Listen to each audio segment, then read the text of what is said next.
안녕하세요. 건강이신 구독자 여러분. 저는 서울대학교 병원 신경과 이승훈 교수입니다. 휴대형 혈당 측정기가 보편화되어 있을 정도인가요? 심각한데 이거. 혈압도 헷갈리시잖아요. 혈당도 마찬가지가 되거든요. 아무 때나 막 재시면 나 지금 당뇨인가 아닌가? 이러다가 끝나시는데. 혈당 모니터링 기계는 예전에는 이제 바늘로 찔러서 아프죠. 혈액이 이렇게 나오는 걸 본다면 그걸 대조하는 건데. 요즘 나오는 것들은 당뇨 환자들을 더 찌르지 않게 되고 그냥 15일 동안 이렇게 달고만 있으면 당뇨 환자들이 이제 먹으면서 본인의 식단을 스스로 조절할 수 있게 한다라는 굉장히 획기적으로 좋은 방법이죠. 본인의 혈당을 병원 가지 않아도 알게 된다는 굉장히 그런 신기함도 있으셔서 많이들 구입하시는 것 같습니다. 젊으신 분들, 특히 또 유튜브 수트에 보면 20대 여성분들이 여러 가지를 먹었을 때마다 본인의 혈당이 이렇게 달라진다면서 그런 것들을 올리시는데 혈당 스파이크란 말은 사실은 의학 용어가 아닙니다. 사실 요게 마케팅 용어고 의학적으로는 의사들 사이에서 쓰는 말은 아니고 혈당 모니터링 기계가 이제 나오기 시작하면서 해외에서 만든 말이 우리나라에 수입돼서 들어온 말이죠. 혈당의 변동성, 급격한 상승 이런 것들에 해당되는 용어들이 있긴 있습니다. 근데 사실 그런 용어가 중요한 분들이 있죠. 당뇨 환자한테서는 혈당의 변동성이 환자분들의 예후를 더 나쁘게 할 수 있기 때문에 학문적으로나 아니면 임상적으로 중요할 수 있는 개념인데요.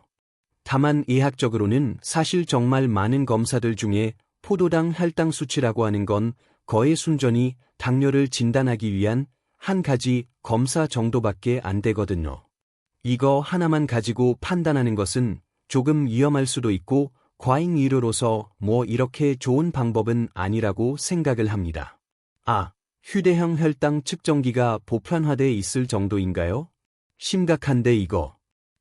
그렇게까지 일반인들이 이 모니터링 기기를 그렇게 사용하시면 안 된다는 입장인데 이거 모든 의사들이 다 아마 같은 입장인데요. 기본적으로는 의사들이 보기에 일반인들이 혈당 모니터링 기기를 사용하는 거는 도움이 안 된다는 게 학계의 정설입니다.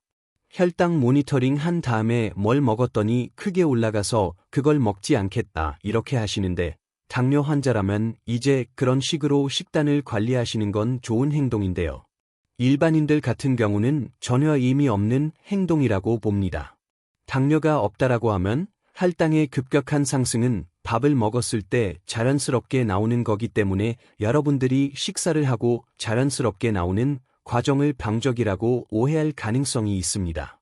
기본적으로 혈당이라고 하는 게 혈액에서 포도당이 올라가는 걸 말하는 거거든요. 포도당으로 분해되는 음식들은 당연히 올라가게 되죠. 곡식으로 된 것들, 밥이나 빵이나 면이나 밀가루 등은 전부 다 약간의 시간적인 차이는 있을지언정 다 혈당 스파이크가 발생합니다. 음식의 성분에 따라서 어떤 음식이 혈당 스파이크가 많이 생기고 덜 생기는 게 있는 거거든요.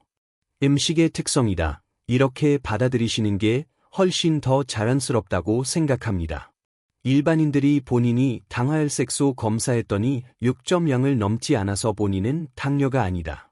그럼 그런 장비를 사용하실 필요가 없습니다. 다만 본인이 6.0에서 6.5 사이라서 당뇨 전 단계 내지는 약간 비만한 상태다. 그런데 일정 기간 잠깐만 한번 내가 먹는 음식들을 다 테스트해 보고 싶다. 그럼 도움이 될 수 있겠죠. 본인의 이제 건강 생활을 찾아가는 목적으로 당뇨 환자가 식단 조절이 안 되는 환자분들 진짜 많거든요. 그래서 그분들한테는 교육 목적으로 환자분이 이제 그걸 작성하게 해오면서 먹었던 것까지 체크를 하면 환자분이 스스로 반성하게 되는 계기가 될 수 있죠. 반드시 혈당 모니터링 기기는 당뇨 환자들이 사용하는 게 좋다라고 말씀드리겠습니다. 실제로 이걸 붙인다 하더라도 대개는 아무리 길게 가도 분명히 이제 10만 원 넘는 비용을 들여서 약이다 붙이실 텐데 아무리 길어도 한 15일 정도면 끝난단 말이에요. 15일 정도 데이터를 얻는 게 본인이 전문 의료인이 아니고는 큰 정보를 얻는다고 생각하지 않습니다. 오히려 이제 이런 혈당에 대한 예곡된 본인만의 잘못된 시각을 가지게 될 가능성이 높다고 생각돼서 딱 정리해서 말씀드린다면 혈당 변동성은 당뇨 환자들에게는 중요할 수도 있다. 당뇨 전 단계거나 비만이신 분들한테는 이 정보가 있으면 좋을 수도 있겠지만 변동성 자체를 보시는 것보다는 체중 관리를 하시면서 전체적으로 길게 보고 조절하시는 게 좋을 것 같다는 생각입니다. 당뇨가 굉장히 안 좋은 병이지 혈당 스파이크가 안 좋은 게 아닙니다. 여러분들이 진짜 지금 오해하고 있는 건 더더군다나 20에서 30대 젊은 분들 위주로 혈당 스파이크에 대한 유행이 번지고 있는데 여러분들이 그런 걸 측정해서 비만과 건강을 찾는다고 하는 거는 굉장한 과잉 위로를 스스로 만드는 마케팅의 노예가 되는 거예요. 공복 혈당이 중요하냐, 식후 혈당이 중요하냐, 특별히 어느 걸 중요하게 생각하느냐라고 하면 환자분들과의 여러 가지 진단적인 것 때문에 공복 혈당을 저희들이 조금 더 믿는다라고 보시면 되겠습니다.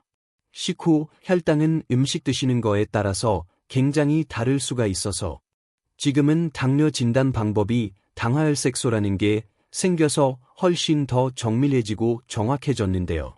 당뇨의 진단 기준은 정확하게 말씀드리면 공복때의 혈당을 쟀을 때 126이 넘고 그 다음에 아무 때나라는 게 되게 웃긴데 이게 랜덤으로 쟀을 때 200이 넘는 분 아니면 병원에서 포도당 50g을 먹고 하는 테스트가 있어. 그 2시간 지난 다음에 200이 넘는다. 진단 기준들이 애매하죠. 그러니까 이 애매하다는 얘기는 식후의 혈당은 사람마다 변동성이 너무 커서 표준화하기 힘들기 때문에 지금은 거의 아무도 하지 않습니다. 당화혈색소가 나온 이후엔 실제 이런 혈당의 변동성은 그날그날의 특성이나 환자분의 몸 상태에 따라 달라질 수가 있기 때문에 진단적인 목적에서는 당화혈색소를 더 유용하게 사용한다라고 보시면 되겠습니다. 혈압도 헷갈리시잖아요. 혈압을 본인이 이렇게 이럴 때 쟀더니 고혈압인가 했다가 또 가만히 편할 때 쟀더니요. 저혈압인가? 혈당도 마찬가지가 되거든요.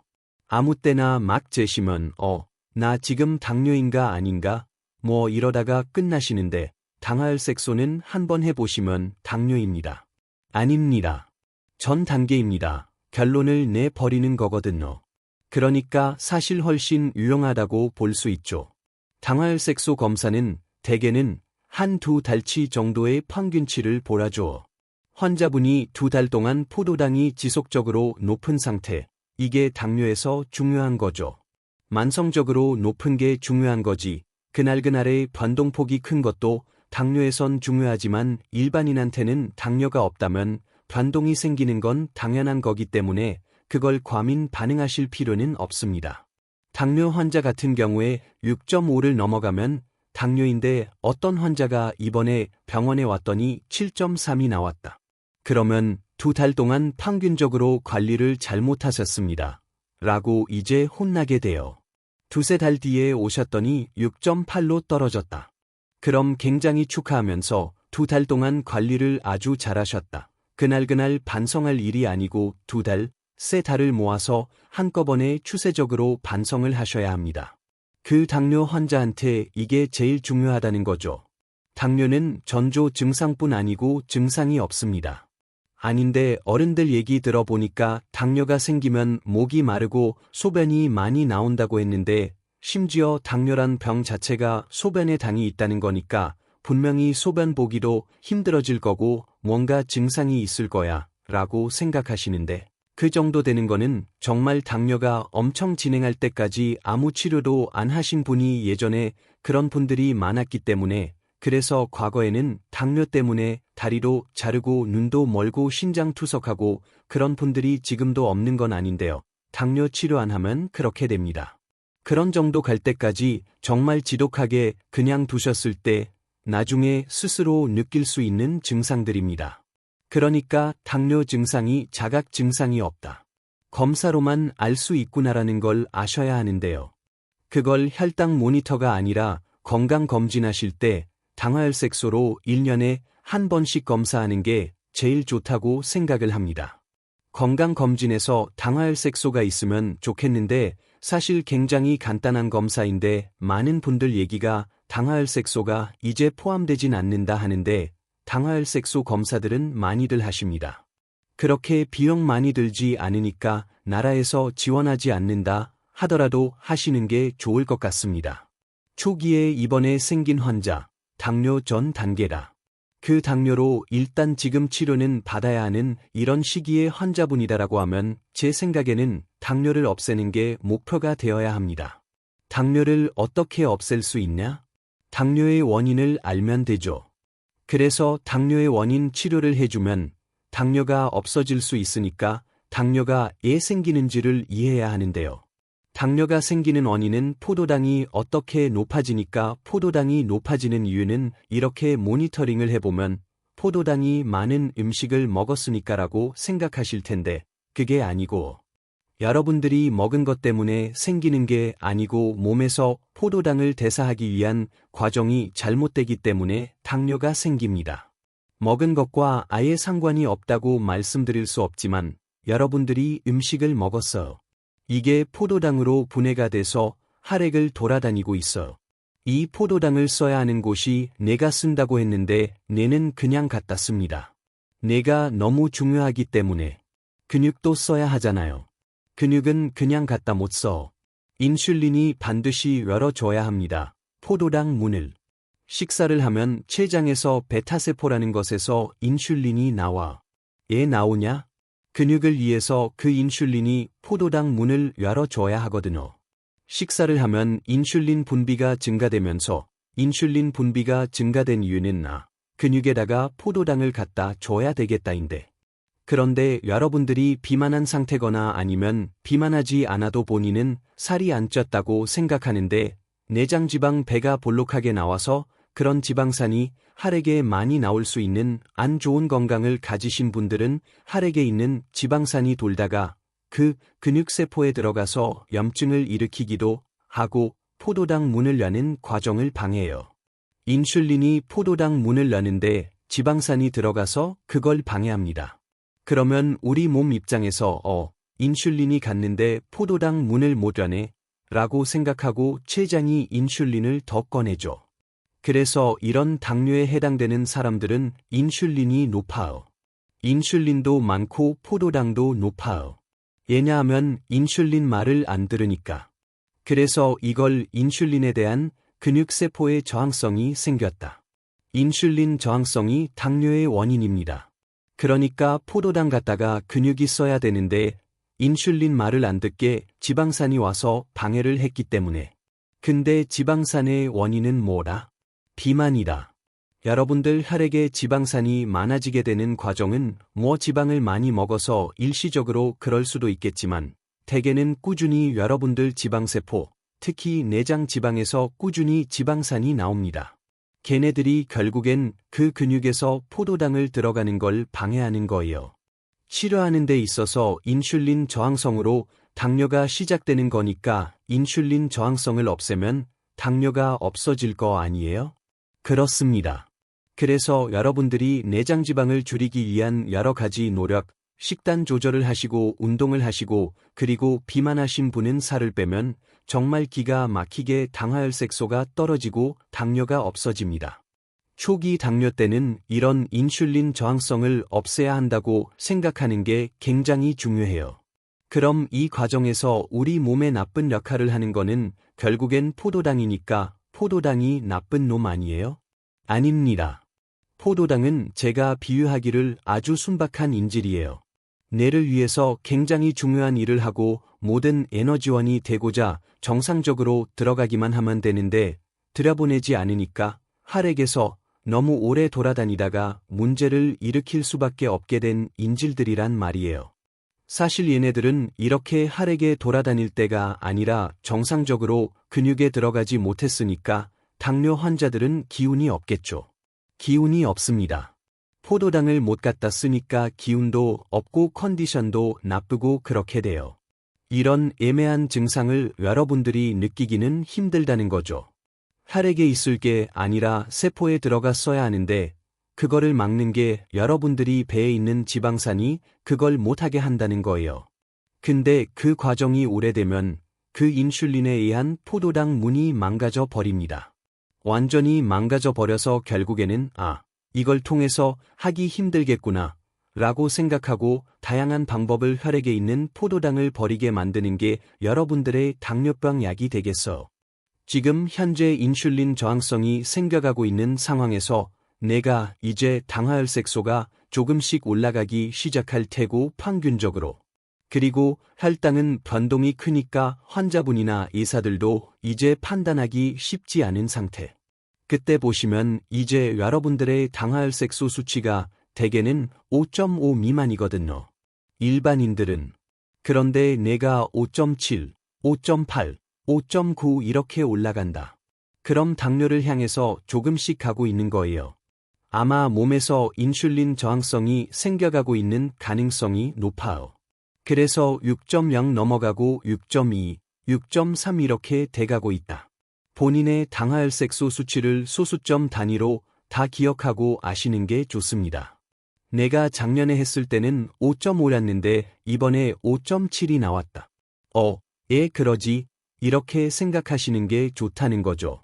본인의 당화혈색소를 한번 매년 봐가면서 이게 변해간다. 그럼 내가 지금 인슐린 저항성이 생겨가고 있나 보다 라고 판단하시는 게 좋습니다. 안타깝냐 하면 제가 보는 환자분들, 전 세계적으로 데이터는 더 안 좋겠지만 대개 절반 정도가 잘 치료되고 절반 정도는 잘 치료되지 않습니다. 치료되지 않느냐라고 하면 기본적으로는 식단 조절과 운동을 잘 하지 않아서 그래요. 포도당이 나쁜 게 아니라고 했는데 당뇨 환자한테는 어쩔 수 없이 포도당을 줄여야 하니까 포도당이 많은 음식을 줄줄이 얘기하게 돼요. 밥, 빵, 면, 밀가루 음식, 감자, 고구마, 옥수수 심지어 과일, 디저트 이런 것까지 다 얘기를 하게 된다. 그럼 그걸 안 먹냐? 안 먹는 게 아니라 일단 본인이 어느 정도 먹었으면 그걸 평상시 먹던 게 반만 먹도록 노력을 해보고 나머지는 단백질 위주의 식사를 하려고 노력을 해보시라. 이렇게 얘기를 하게 되죠. 굉장히 중요한 거예요. 당뇨 환자도 이제 뭘 먹어야 되냐? 그러면 탄수화물 줄이세요. 지방 줄이세요. 살쪄. 탄수화물도 많이 먹으면 포도당이 높아져서 염증도 되지만 많이 드시면 지방돼요. 뭐 먹으라는 얘기예요. 그럼 단백질 위주의 식사를 하라, 고 얘기를 하게 됩니다. 환자분들한테 반찬에 반드시 콩이나 두부나 고기나 생선 이런 걸로 단백질을 반드시 만들어 놓으시고 단백질 위주의 식사를 하라고 얘기를 하는 게 제일 좋은 정답입니다. 그런 식단 조절이 잘 안 되시기 때문에 결과적으로는 그분들이 나중에 당화혈색소가 자꾸 올라서 약이 점점 늘어나게 됩니다. 당뇨 전 단계일 때 당뇨를 없애기 위해서 노력하신 분들은 평생 당뇨 없이 가시는 분들 많습니다. 그리고 당뇨가 생겼다 하더라도 나 이렇게 하면 당뇨가 생기는군 하면서 다시 식단 조절하시는 분들은 평생 당뇨 없이 식단 조절로 가시는 분이 많아요. 정안돼서 어쩔 수 없이 약을 쓴다. 초기 단계의 약을 하나 쓰는 걸로 평생 가시는 분들이 많습니다. 이런 생각이 없이 그냥 즐기는 대로 먹고 운동 안 하고 하셨기 때문에 다음에 몸에서 인슐린 저항성이 생기는 거는 기하급수적으로 생겨요. 심한 당뇨 환자는 나중에 약 쓰면 되지 그게 아니고 약이 안 듣습니다. 초기에 아주 관리를 잘해야만 당뇨도 잘 들어. 그러니까 본인이 제대로 생각을 하시고 당화혈색소를 올 때마다 줄이기 위해서 정말 최선을 다하셔야 합니다. 그런데 당뇨 어느 정도 시기가 돼서 인슐린 저항성이 이제 되돌이키기 힘든 수준이 됐다. 그러면 당뇨를 없애기가 힘들어집니다. 없애는 노력을 하겠지만 힘들어져요. 실제 합병증을 일으키는 건 높은 포도당 때문이니까 일단 의사 입장에서는 포도당을 강제로 낮추는 방법을 쓰게 됩니다. 당뇨란 병은 인정을 하고 합병증을 막자라는 목적으로 포도당을 낮추는 치료들을 하게 돼요. 결국에는 인슐린까지 주게 돼요. 인슐린 저항성이 생긴 사람한테 인슐린 준다는 게 무슨 말이냐. 인슐린 저항성이 있지만 그걸 이겨낼 정도로 인슐린을 때려붓는 거예요. 인슐린 처방까지 하게 되는 건 정말 당뇨의 마지막 단계까지 오고 있는 거죠. 결국에는 동맥경화증도 대개 심해져서 뇌졸중에 오시게 되는 분들이 많습니다. 뇌졸중의 위험 요인에는 고혈압, 당뇨, 고지혈증, 술, 담배, 제가 일반인들은 5가지 반드시 알아달라고 말씀드렸죠. 그러니까 반드시 단계를 생각하셔야 합니다. 뇌졸중의 마지막 3단계 그 전 단계는 당뇨가 아니고 동맥경화증이라고 말씀드렸죠. 이 동맥경화증을 가진 사람한테서는 언제든지 뇌졸중이 생길 수가 있는데 이 동맥경화증이 위험 요인이 어느 정도 있어야 생기냐?